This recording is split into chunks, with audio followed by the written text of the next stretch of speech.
Rizka Silvianti. Kali ini saya akan bercerita tentang Florence Nightingale. Florence Nightingale. Florence, nama yang diambil dari kota tempat ia dilahirkan.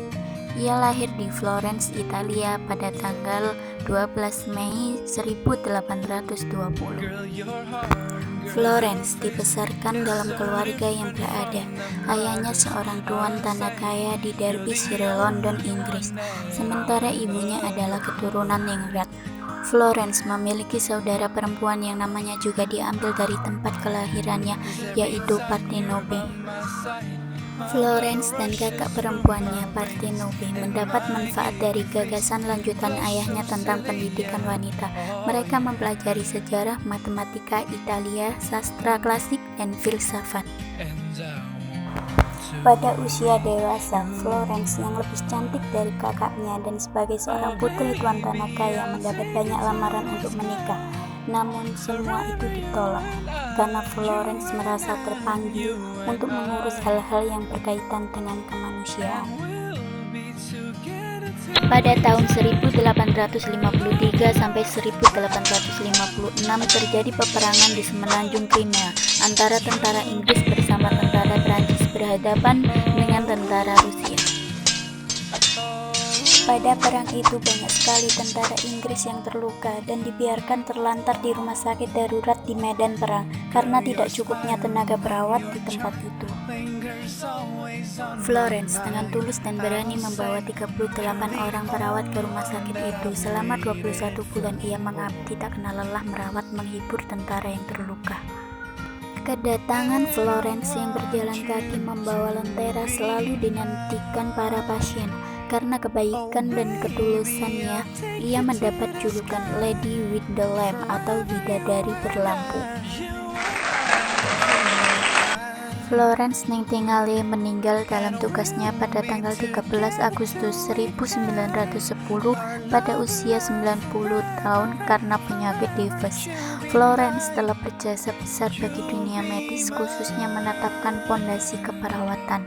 Betapa perawat adalah profesi yang penting dan harus diperlengkapi dengan pendidikan khusus.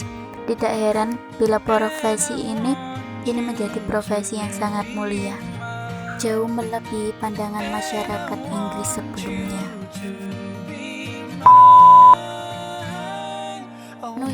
Manusia terdiri dari komponen fisik, intelektual, emosional, sosial, dan spiritual. Walaupun mereka berfokus pada aspek fisik, tetapi tetap saja ide yang dikemukakan Florence tentang seseorang yang sedang sakit mempunyai semangat hidup yang lebih besar daripada mereka yang sehat, sebenarnya terkait dengan dimensi psikologis dari manusia. Kesehatan. Florence mendefinisikan kesehatan sebagai merasa sehat dan menggunakan semaksimal mungkin setiap kekuatan yang dimiliki yang merupakan proses adiktif yang hasil dari faktor lingkungan, fisik, dan psikologis. Terutama faktor lingkungan meliputi 1. Kebersihan, 2. Minuman, 3. Nutrisi, 4. Kelembapan, 5. Jalan udara, 6. Saluran air. Yang mempengaruhi kesehatan menurut Florence, keadaan sehat dapat dicapai melalui pendidikan dan perbaikan kondisi lingkungan. Penyakit merupakan proses perbaikan. Tubuh berusaha untuk memperbaiki masalah juga merupakan suatu kesempatan untuk meningkatkan pandangan spiritual. Oleh karena itu, Florence sangat menekankan bahwa kesehatan tidak hanya berorientasi dalam lingkungan rumah sakit tetapi juga komunitas. Lingkungan menurut Florence merujuk pada lingkungan fisik eksternal yang mempengaruhi proses penyembuhan dan kesehatan yang meliputi 5 komponen lingkungan terpenting dalam mempertahankan kesehatan individu, yang meliputi udara bersih, air bersih, pemeliharaan yang efisien kebersihan, serta penerangan atau pencahayaan. Keperawatan. Florence memandang keperawatan sebagai ilmu kesehatan dan menguraikan keperawatan sebagai mengarahkan terhadap peningkatan dan pengelolaan lingkungan fisik sehingga alam akan menyembuhkan pasien. Oleh karena itu, kegiatan keperawatan termasuk memberikan pendidikan tentang kebersihan di rumah tangga dan lingkungan untuk membantu wanita menciptakan atau membuat lingkungan sehat bagi keluarganya dan komunitas yang pada dasarnya bertujuan untuk mencegah penyakit.